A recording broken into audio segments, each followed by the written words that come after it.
right. We are live here today, and we were supposed to have a guest on. So that's going to be a situation that looks like our guest has not shown up. And I kind of lost touch with him. He reached out to me, Roger Fritz, who's an expert in variable frequency drives. He had reached out to me and wanted to come on the show, so we set everything up. I sent him all the information and kind of fell off the face of the planet here and has not responded to my. I sent him instructions on how to get on, and I have not heard from him in a few days. So I'm assuming something, happened to him, or hopefully nothing bad. So, but we have not seen him. I see he has done some posting on LinkedIn, just looking at it. So maybe we're misconnecting somehow. So we're going to basically do an alternative here, and this is what happens sometimes when guests don't show up. You got to go to an alternate plan. Looks like we're having problems streaming to LinkedIn again. I don't know what's going on with my LinkedIn connection. I'm going to have to try to fix that. But no, I don't seem to be able to connect to LinkedIn here lately, or at least the last couple of weeks. So I all kinds of tech problems here. No guest, no streaming to LinkedIn. So Facebook and YouTube it is. So anyhow, if you like the show, feel free to like, comment, share. It really helps get the word out. And we have passed 100 subscribers, which was kind of my goal for this year, and we're going to build on that. So hopefully we'll keep bringing you good content here. All right. So um, because our guest has not shown up, I have an alternative plan, and we're going to talk a little bit. Obviously, I'm not an expert in variable frequency drives, so I can't speak to that very well, other than tell you the problems we've had with them, and some of it has been the client's own making. But I will try to track down somebody that knows their stuff on VFDs and can talk, and we'll do that in a future show, because I really want to. That's good information, because variable frequency drives are a huge part of a lot of water systems and pumping, and they allow you to basically vary the flow from the well, and that's helpful under a lot of circumstances. We use them a lot during pumping tests, so we can vary the flow, and they're hugely helpful in that circumstance, but for other circumstances as well. So I will get somebody on here to do a presentation on variable frequency drives, and we will do that in the future since our guest has not shown up. So what I wanted to do is I will today, as an alternative, I wanted to talk to you a little bit about well diagnostics, and I put together this later, but but um, as an alternative, I just wanted to talk to you about the well health check process we use for well performance problems. We use this all the time, and we're constantly. And one of the things I specialize in is well diagnostics, and really looking at declines in performance in wells, and so this process we use, called the well health check process, is really used to go through and look at situations where we have plugging going on in the well, reduced performance, and get at the reason why, so we can design up a well rehabilitation program that's going to specifically address those needs, instead of going in blind and trying to use a one size fits all solution. So doing the diagnostics, and this is not really expensive process. Doing the diagnostics really helps you dial in your well rehabilitation. So this is just a quick introduction. I'll go through this, and we will I'll just scroll through here, and we will look at this, and then I'll have a link for you. You can go and you can download this and look at it at your leisure. But I just wanted to introduce this as an alternative to our guest speaker, and so we got something on the show. So, and I'll have to edit up this broadcast later to remove all the VFD stuff, and we'll take care of that in the future. So so anyway, here we go. So this is our resource guide, and I will provide a link at the end where you can download this. It just kind of gives here's the table of contents. You can see, we break it out into causes of well plugging, and then how we go through and we do the evaluation, and then putting it all together here, how we use that information to really design up a well rehabilitation program. So I'm going to skim through this, fairly fast, and so you can download it if you want.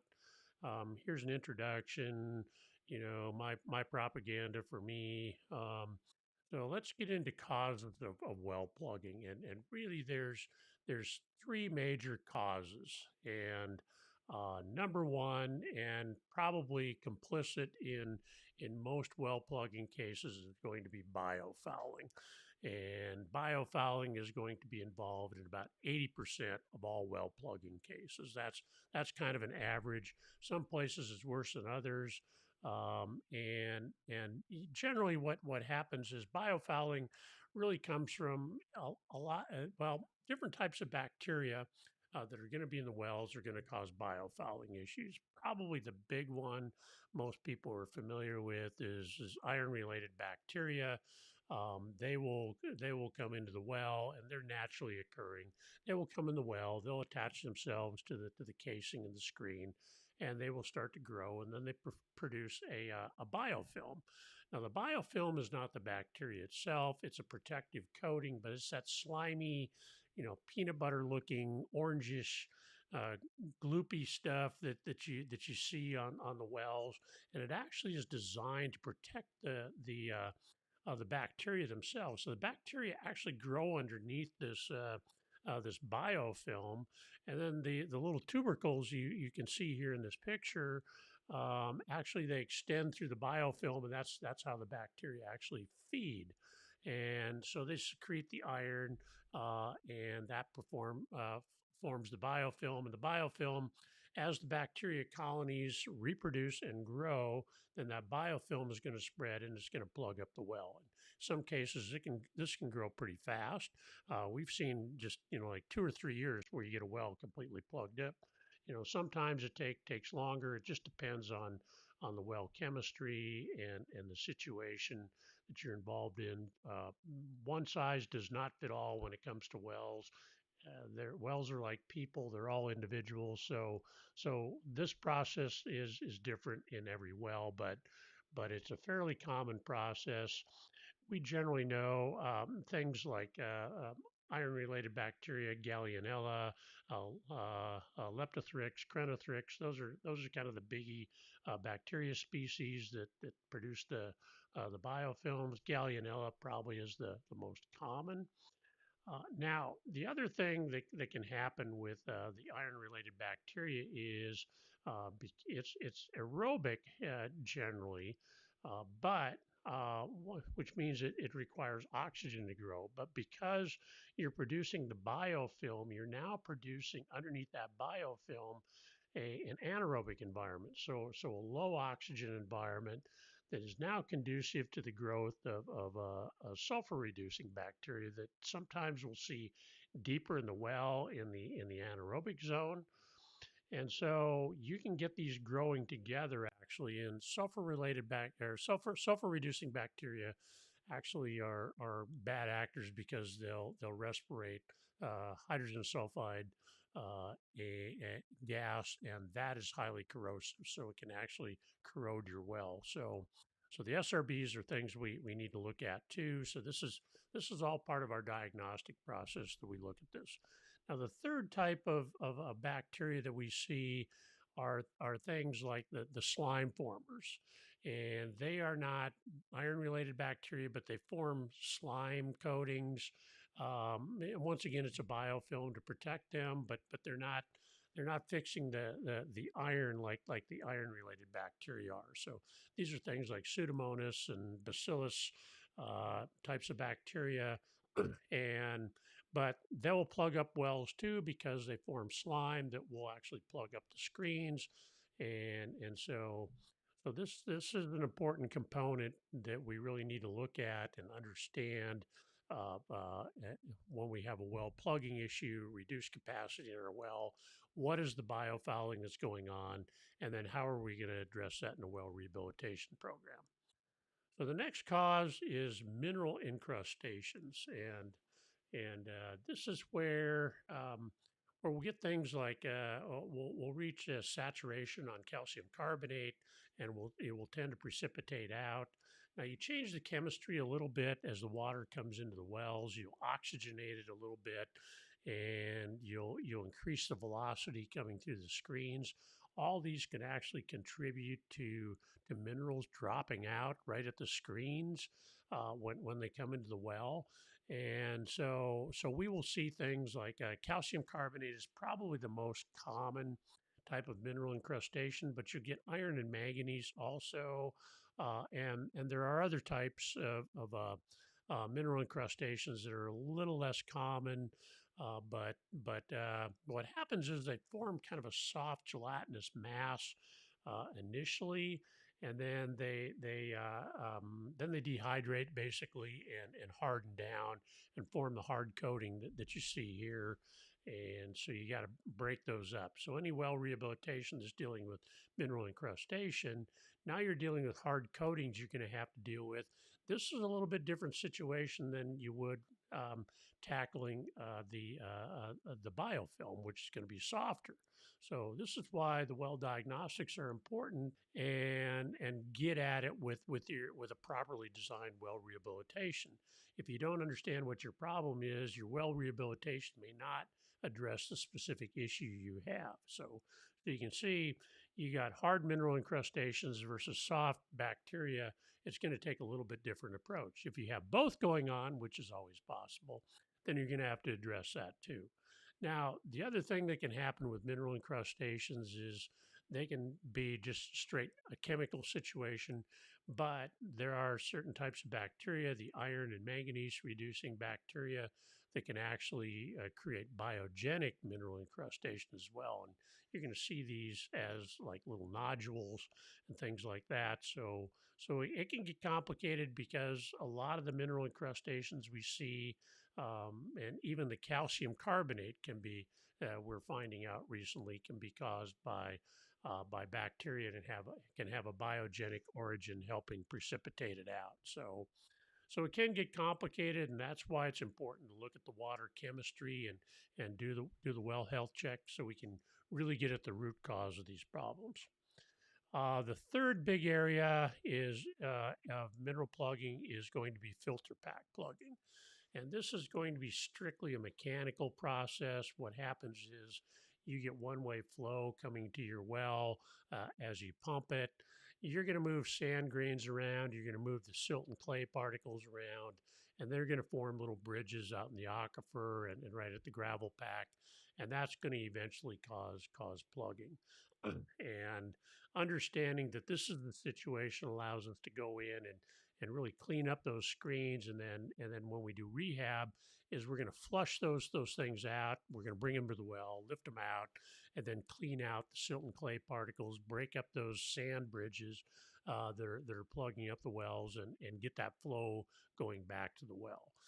This obviously can be complicated a little bit by the biofouling and the mineral incrustations that not only occur in the well where you can observe them with a downhole camera, but you can also get them extending out into the gravel pack and even out into the aquifer. You'll see this a little bit harder to get to those. And so it's important to understand that that's happening out there. And now, if you get mineral incrustations that are hardening down in your gravel pack, that's a huge issue because it's really difficult to break those up outside of the screen. You got to apply energy through the screen out into the gravel pack. Not always easy to do. So that's why rehabilitating wells on a regular schedule while this is still that soft gelatinous masses and has not really hardened down is an opportunity to get rid of that stuff before it becomes much more challenging to break up and do the well rehab, where you may not get it all over time, and you end up with reduced capacity in your well that you can't restore. So doing our diagnostic process well health check also allows you to kind of keep track of things over time and determine the optimal time to do the well rehabs, and that is important because if you wait too long to do your rehab and this stuff hardens down, gets into the gravel pack, out into the aquifer, hardens down, you may not get your capacity restored back to what it was at the beginning, and you just have permanent capacity loss in the well. So, very important to do well rehab on a regular schedule so that you know you're getting this stuff before it becomes bad.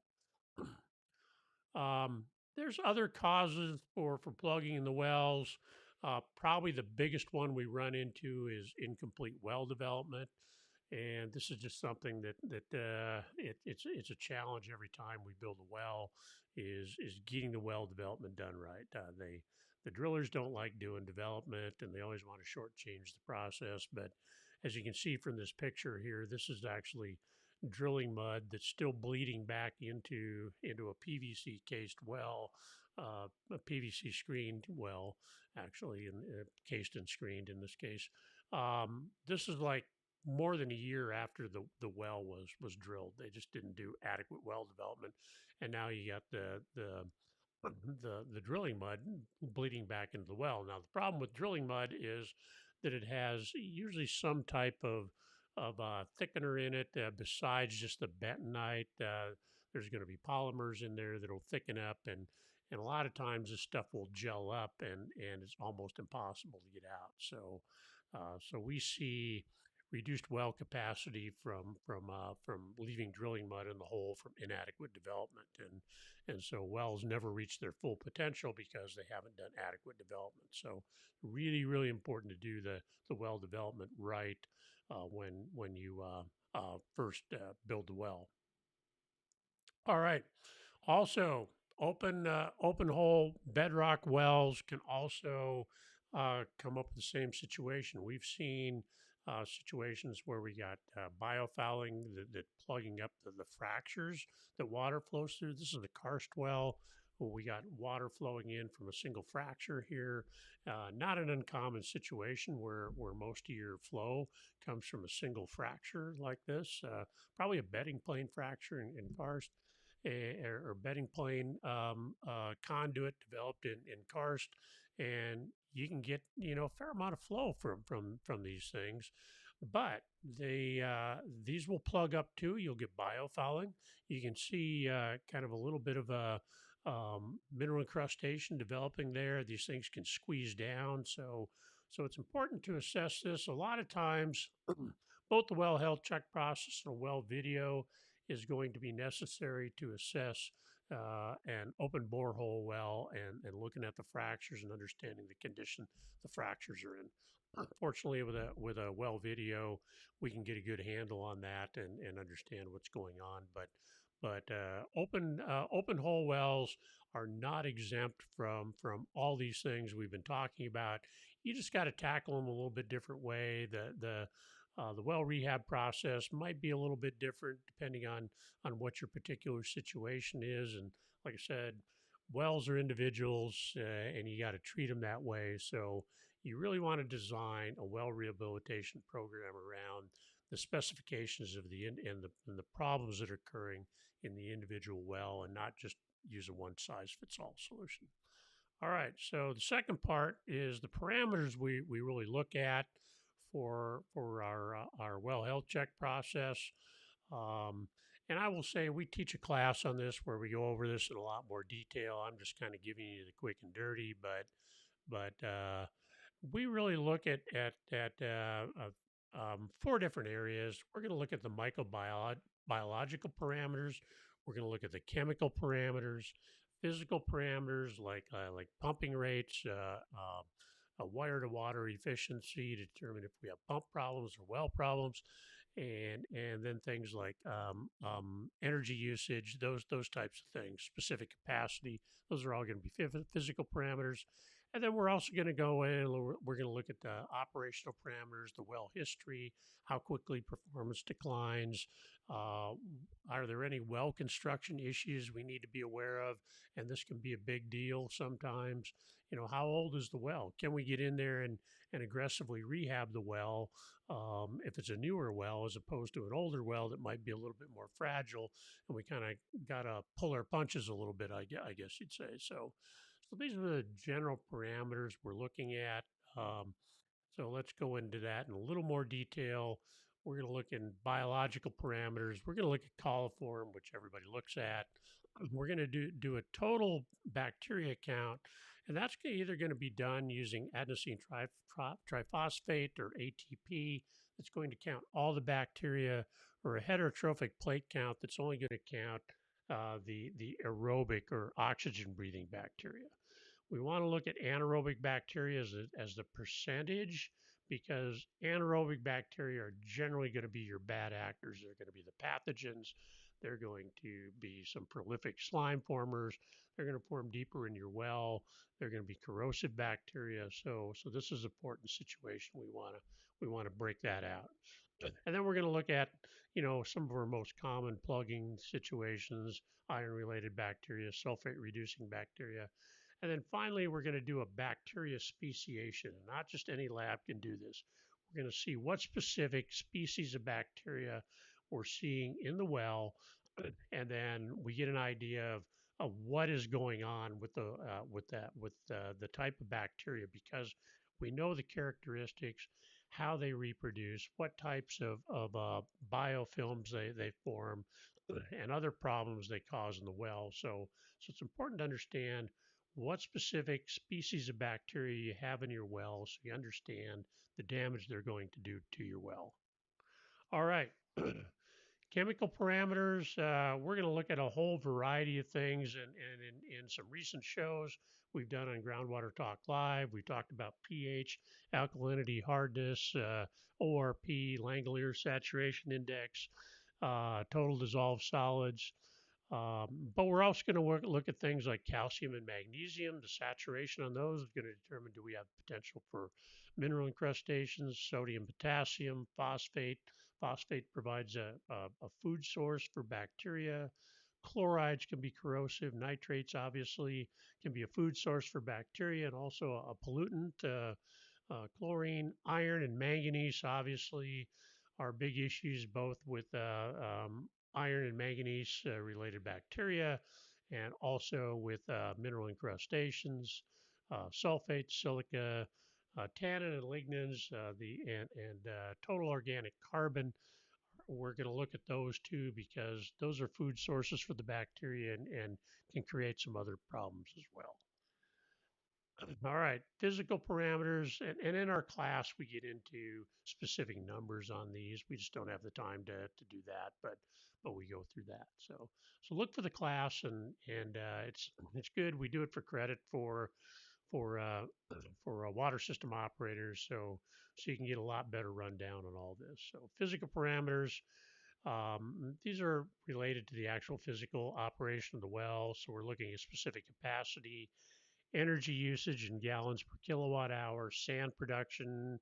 Sand production can indicate overpumping or damage to the well efficiency, water levels, wire to water efficiency. These are all going to tell us.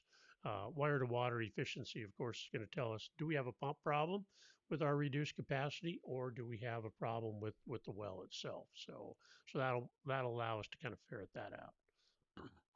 Operational parameters, that's just going to be background data on the well, like recent well videos, well completion reports, e-log data. We're going to look at the history of maintenance and rehabilitation. How long has it been since your last rehab? Have you ever done a rehab? Recent analytical data, well operational history, and other operational. We ask for everything you got. We don't always get it. Sometimes this can be kind of sparse, but it's all helpful in looking at this. So we got a long list we ask for, And like I say, we don't always get everything. Seldom do we get everything we ask for, but it all helps in interpreting the data. All right, so putting it all together, this is kind of the whole well health check process. We do the diagnostic chemistry and biological testing. We review the physical parameter data. We review the driller's logs, e-logs, recent well videos, well operational history, well rehabilitation records. Um, and then we're going to develop recommendations for well rehabilitation based on that. We're also going to develop recommendations for tracking key performance indicators or KPIs for stuff you're going to want to monitor in your well that's going to get you to when is the optimal time to do well rehabilitation. So that's going to be all part of the well health check process. So so the labs are going to give us the chemistry and the biological testing. We're going to look at the physical and operational parameters, and then we're going to perform, or then we're going to do recommendations on do you need a well rehab? What specific combination of techniques do we need to do that well rehab? And then recommendations for monitoring the well over time so we can optimize our well rehabilitation intervals. And I'll tell you that by doing well rehabilitation at the optimal intervals, you're going to get the maximum lifespan out of your well and thus the lowest life cycle cost. So this is important. So generally, a well health check process is going to run about $4,500. That includes all the lab work and all the time to look at this and then prepare the recommendations. So that's relatively inexpensive. It does relatively inexpensive insurance to make sure that you're doing the well rehab right. I will well we'll talk about well rehabilitation here. Um, there's a lot of different approaches to well rehabilitation.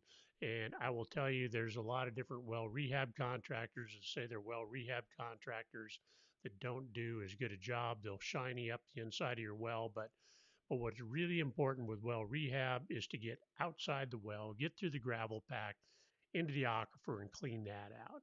And a lot of well rehab contractors that just do the minimal job, they shiny up the inside of the well, but they don't do anything to increase capacity by getting outside the well. You really need a good well rehab contractor that has a very specific plan that's specific to the problems that well is experiencing to get at the root cause of your well capacity issues uh, and the well plugging issues and do the rehab that's going to address that. So very very important because well rehabilitation can be pricey, and you want to make sure you get the biggest bang for your buck. Spending a lot of money and not getting it done is not a very satisfying experience. So you want to have a good well rehab contractor, and you want to have that recipe that we provide through the well health check process that's going to get to the specific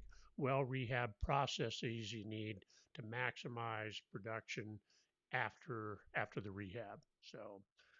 Um, and then we use the KPIs to track well health check over time, and then to optimize our well rehab schedule. So we get at making that well last as long as possible. Well's an expensive asset.